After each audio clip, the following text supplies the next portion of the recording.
Teachers இந்த வீடியோல நம்ம என்ன பார்க்க போறோம்னா நம்ம NLVMல இருக்கிற கேமை அந்த ஆப்லெட் வீவர்ல எப்படி ஓபன் பண்றது. நிறைய பேருக்கு பாத்தீங்கன்னா ஆஷா கணினில நம்ம ஓபன் பண்ணும்போது ஓபன் ஆகுறது இல்ல.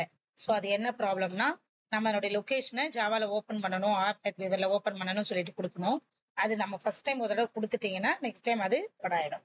அது எப்படி ஓபன் பண்றதுன்னு நான் சொல்றேன்.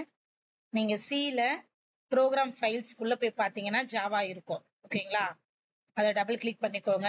நெக்ஸ்ட் இந்த JDK18 இதுல 2 3 வச்சிருக்கோம். ஸோ ஃபர்ஸ்ட் நான் இதுல JDK18.0 அது நெக்ஸ்ட் வெர்ஷனுக்கு ஏற்ற மாதிரி நீங்க எடுத்துக்கலாம். புது வெர்ஷனே எப்பவே எடுத்துக்கோங்க, அதான் பெஸ்ட். ஸோ அதுல பின்ல போனோம்னா இந்த ஆப்லெட் வீவர் இருக்கு இல்லையா, இதனுடைய பாத்தை தான் நம்ம எடுத்துக்க போறோம். காப்பி ஆசை பார்த்து எடுத்துக்கோங்க. நெக்ஸ்ட் டில கணினியில போயிட்டு நம்ம அந்த NLVM பேக்கேஜ் இருக்கு இல்லையா, அதுல போயிடுங்க.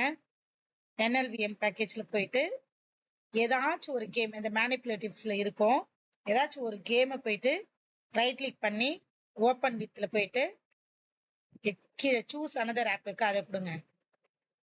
நெக்ஸ்ட் கீழே ஸ்க்ரால் பண்ணீங்கன்னா choose an app on your PC இருக்கு, அதை கிளிக் பண்ணிக்கோங்க. நெக்ஸ்ட் நம்ம அங்க காப்பி பண்ணோம் இல்லையா, அந்த பாத்தை இங்கே பேஸ்ட் பண்ணிக்க போறோம். Ctrl+V கொடுத்து பேஸ்ட் பண்ணிட்டு ஓப்பன் கொடுங்க. ஸோ நெக்ஸ்ட் மேல பாத்தீங்கன்னா நம்ம கொடுத்தது ஓப்பன் இங்க ஷோ பண்ண ஆரம்பிச்சிடும். அதை செலக்ட் பண்ணிட்டு ஆல்வேஸ் கொடுத்துருங்க. கொடுத்துட்டீங்கன்னா அந்த கேம் உங்களுக்கு ஓப்பன் ஆயிடும். இந்த வீடியோ உங்களுக்கு புரிஞ்சிருக்குன்னு நினைக்கிறேன். Thank you teachers.